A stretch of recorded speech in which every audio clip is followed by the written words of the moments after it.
안녕하세요. 사랑하는 나그네교회 교회 여러분, 그리고 하나님의 말씀을 같이 기쁨으로 읽어가는 그리스도 형제 자매된 교회 여러분, 오늘 우리가 읽을 주의 말씀은 욥기 28장이 되겠습니다. 욥기 25장에서 욥의 세 친구들의 반론의 세 번째 라운드의 두 번째로 엘리바스에 이어서 빌닷이 욥을 향해 정죄를 했습니다. 이에 대하여 이제 욥이 26장, 27장 두 장에 걸쳐서 반박을 했죠. 오늘 읽은 28장은 욥이 이제 친구들과 대화를 나누며 친구들의 정죄, 욥의 반박으로 구성된 건 달리 일종의 삽입된 장과 같습니다. 그러니까 욥 친구들의 말이 끝났고요. 욥의 말이 다시 시작되기 전에 그 사이에 28장은 마치 나레이션이, 그러니까 다큐멘트 볼 때 이렇게 나레이션이 들어가는 것처럼 이 욥기 전체 흐름 속에 나레이션이 끼어들어와 삽입되어져서 과연 지혜는 무엇이고 어디에서 구할 수 있으며 그 가치는 어떤 것인가에 관한 말씀을 줍니다. 그래서 이제 욥기를 읽을 때 욥과 친구들 사이에 논쟁하고 있는 하나님의 섭리에 관한 이해와 관련한 지혜가 어디서 구할 수 있는 것이고 그것은 어떤 것인가를 보여주기 위한 일종의 독자들의 욥기를 읽어가는 초점, 또 중심점, 중심 주제, 이것들을 저에게 상기시켜주고 있는 대목이라고 볼 수 있습니다. 내용은 이제 물론 지혜는 사람에게 있는 것이 아니고 하나님께 있다라는 것이 되어집니다. 1절부터 내용을 보겠습니다. 은이 나는 곳이 있고 금을 재련하는 곳이 있으며 철은 흙에서 캐내고 동은 돌에서 녹여 얻느니라. 그러니까 지금 여기서 은, 금, 철, 동을 각각 얘기하면서 이런 광물들이 어디서 얻는가, 각각 얻는 곳이 있다라는 말을 시작합니다. 그 말은 그렇다면 지혜는 어디서 얻을 것인가? 이렇게 사고가 전환되어지고 이제 흐름이 이어져 가겠죠. 3절을 보면 사람은 어둠을 뚫고 모든 것을 끝까지 탐지하여 어둠과 죽음의 그늘에 있는 광석도 탐지하되, 사람의 능력이 이렇게 대단합니다. 은이란 것이 늘 보이는 곳에 있지 않고요. 그 땅 속에 파서 얻고, 금도 땅 속에 있는 걸 파 얻고, 철과 동도 그러니까 결국 사람은 눈에 보이지 않아도 어둠을 뚫고, 보이지 않는 것이죠. 보이지 않고 가려져 있는 것을 뚫고 모든 것을 끝까지 탐지하여 마침내 어둠과 죽음의 그늘 땅속 깊은 곳에 있는 광석도 꺼내지 않는가. 인간의 능력이 대단합니다. 4절에 보니까 그는 사람이 사는 곳에서 멀리 떠나 갱도를 깊이 뚫고 발길이 닿지 않는 곳, 사람이 없는 곳에 매달려 흔들리느니라. 그랬습니다. 사람이 살지 않는 먼 곳까지 가서 갱도를 파서 마침내 그것을 얻고 하자는 것을 다 얻고 나니, 이 굉장한 인간의 탐구력과 또 능력을 설명하고 있는 것이죠. 5절, 그러니까 음식은 이제 땅으로부터 나오나 그 밑은 불처럼 변하였다. 음식은 이제 땅에서부터 나오죠. 이제 농사를 져서 얻는 것이니까 이렇게 되어 있는데, 땅 위와 땅 속이 어떻게 다른가를 또 설명합니다. 땅 속은 마치 불처럼 변했다. 그러니까 땅 밑은 불로 달구어 이렇게 뜨거운 그런 모습으로 되어 있기 때문에 이것은 이제 지구의 깊은 곳에 있는 마그마 현상, 또 화산 폭발 때 뜨거운 것이 올라오는 것, 그런 것들을 염두에 두고 땅속은 불이 있다 이렇게 말하는 설명일 수도 있고요.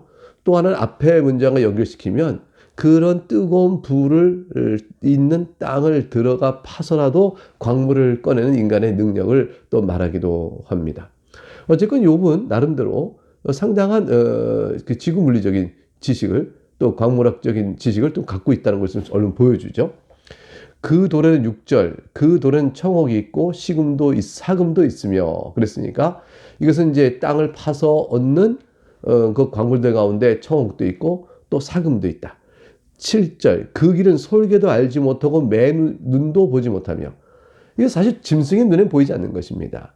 솔개나 매 눈이 얼마나 눈이 좋고 하늘에서도 자기 먹이거리를 찾아서 휘 내려올 만큼 그냥 그 매 눈과 같다. 우리가 보통 이제 속담이 있는데, 역시 욥의 주변의 사람들도 매 눈은 멀리 있는 것들, 작은 것도 날카롭고 정확히 보는 눈, 꿰뚫어 보는 눈 같은 그러한 눈의 상징인데, 그러나 이 광물들을 얻는 그 길은 솔개나 매의 눈으로 못 보는 것이라. 8절 용맹스러운 짐승도 밟지 못하였고 사나운 사자도 그 길로 지나지 못하였니라. 짐승이 용맹스러워도 그 길로 가지 못하고 사자가 아무리 힘이 세고 으르렁거려도 그 광물을 찾아 나서지 못하는 것이죠. 근데 오직 사람만이 그것을 가능하게 합니다. 사람의 탐지력과 깊은 곳을 꿰뚫어보는 해안이 얼마나 뛰어난가를 설명하고 있는 것이죠.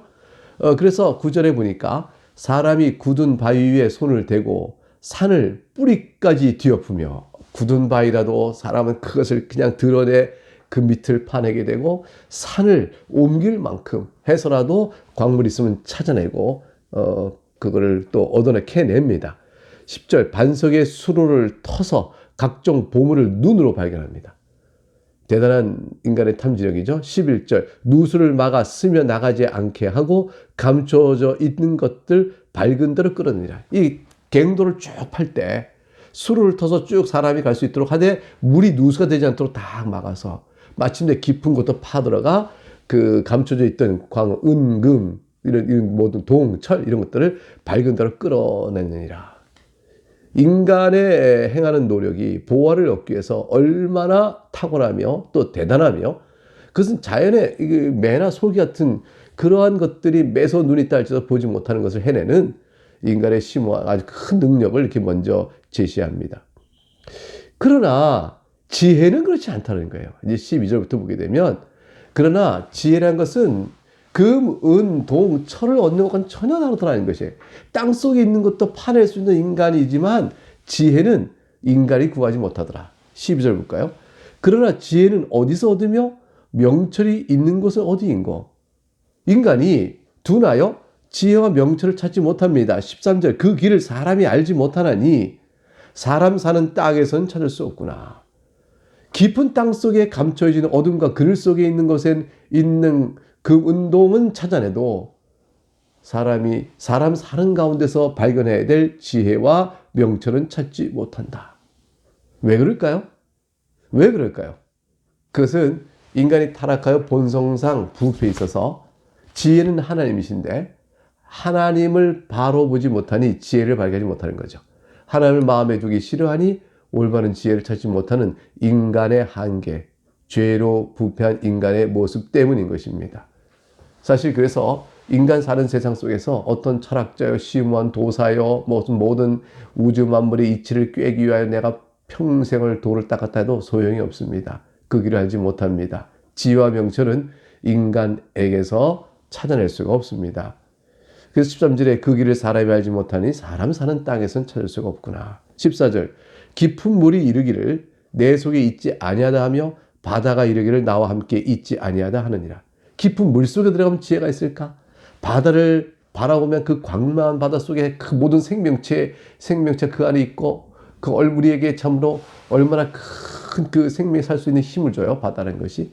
근데 그 바다가 넘치는 힘으로 오랜 살 장구하게 땅을 채우고 있어도 그 바다를 통해서도 지혜를 얻을 수가 없습니다. 근데 이러한 지혜는 그 가치가 어마어마한 것이에요. 19절 15절 보니까 순금으로도 바꿀 수 없고 은을 달아도 그 값을 당하지 못하리니, 어느 것과도 바꿀 수 없는 지혜. 순금, 은 아무리 많이 줘도 지혜 하나만 못한 것이죠. 16절 오빌의 금이나 귀한 청옥수나 남보석으로도 그 값을 당하지 못하겠고, 17절 황금이나 수종이라도 비교할 수 없고 정금 장식품으로도 바꿀 수 없으며, 세상에 좋은 보화라는 걸 다 나열합니다. 그리고 18절에 가니까 진주와 벽옥으로도 비길 수 없나니 지혜의 값은 산호보다도 귀하구나. 그 어떤 것이 지혜에 비할 만하며 그 가치를 말할 수 있을까? 19절 구스의 황옥으로도 비교할 수 없고, 구스라는 것은 이제 그 이디오피아 지혜 올리비아죠. 그리고 순금으로도 그 값을 헤아리지 못하리라. 이 세상에 가장 귀하다는 모든 보석, 각종의 보석을 다 동원하여도 지혜에 비교할 수 없다. 이게 지금 이 욥기에서는 우리가 구할 참된 지혜가 무엇인가? 그 지혜의 소중함과 가치, 그리고 인간이 스스로 지혜를 구하지 못하는 한계, 이 두 가지를 말하면서 계속 우리가 그렇다면 지혜를 어디서 구할 수 있는 겁니까? 지혜는 어디 있는 겁니까? 이 지혜를 구하는 우리의 탄식을 이끌어냅니다. 20절에 가니까 그런즉 지혜는 어디서 오며 명철이 머무는 곳은 어디인고 모든 생물의 눈에 숨겨졌고 공중의 새에게 가려졌으며 멸망과 사망도 이르기를 우리가 귀로 그 소문은 들었다 하느니라. 이 지혜는 사실 모든 생물의 눈에 감춰져 있는데 죽음과 멸망의 삼킴이 되어지면 우리는 이 세상에서 절망이 되어집니다. 그러니까 죽음은 모든 살아있는 걸 삼키니 죽음만이 모든 걸 설명할 수 있는 최후의 원리요 지혜인 듯 싶지만 그러나 그 삼키는 사망도 말합니다. 그저 귀로 그 소문은 들었다 한다. 나는 모른다. 이게 된 거죠. 죽음은 지혜가 아닙니다. 죽음은 우리가 죽음으로 모든 생명체가 끝이 나기 때문에 죽음의 관점에서 설명하면 지혜가 나올 것 같으나 죽음은 그 지혜를 우리에게 풀어주지 못합니다. 죽음 너머에 있는 딱 한 분, 모든 만물을 지으신 바로 그분, 하나님에게서만 지혜가 오며 하나님에게서만 죽음조차도 지혜로 풀어주는 것입니다. 왜 우리는 죽어야 하는가? 나는 왜 이렇게 죽는가? 이 죽음 무엇을 뜻하는가? 죽음 뒤에는 무엇이 있는가? 이 모든 것들에 대하여 풀어줄 수 있는 분은 딱 한 분, 하나님밖에 계시지 않죠. 그래서 23절에 가게 되니까 하나님만이 아신다라고 이제 고백을 해놓고 있습니다. 23절을 볼까요? 죄송합니다. 하나님이 그 길을 아시며 있는 곳을 아시나니 하나님은 지혜의 길을 아시고 그 있는 곳을 아십니다. 왜 그럴까요? 하나님 자신이 지혜이시기 때문에 그렇습니다. 이는 그가 땅 끝까지 감찰하시며 온 천하를 살피시며 감찰하시고 천하를 살피는 것은 주께서 자신의 지혜에 따라 만드신 것이기 때문에 그러하시고 자신의 뜻을 실현시키기 위하여 역사를 이끌어 가시기 또한 그러하십니다. 25절 그 하나님의 지혜에 대하여 말하기를 바람의 무게를 정하시며 물의 분량을 정하시며 내리는 법칙을 정하시고 비구름의 길과 우레의 법칙을 만드셨습니다. 천지 만물을 만드신 창조 안에 있는 자연세계의 질서, 이 모든 것들을 만드신 곳에 하나님의 지혜가 있다고 설명하고 있죠. 우리도 지금 또 과학적인 발견을 해서 우리가 화학적으로, 물리적으로 왜 이런 현상이 있는지를 풀어 설명하니까 우리도 그럼 지혜가 있는 거네. 하나님의 지혜가. 우리도 그렇게 설명할 수 있겠죠. 그러나 만드신 하나님의 지혜를 이해하면서 나아가지만 우리에게 끝까지 없는 것이 있어요. 왜 그렇게 있게끔 하셨을까? 이건 우리가 없는 겁니다. 살아가는 삶의 조건 속에서 수증기가 위로 올라가 날씨가 차지면 응축되다가 구름처럼 있다가 더 넘치게 되어지면 다시 비로 내리는 과정, 이런 과정은 비가 오는 수증기, 물의 순환 관계를 우리가 이해하고 있습니다. 그러나 왜 이런 식의 과정을 통해서 우리가 살게끔 하셨을까? 왜 생명체를 이와 같은 상태로 두셨을까? 이런 것들은 우리가 오직 그렇게 창조하신 이의 뜻일 뿐 우리는 만들어진 조건에 살 따름이죠.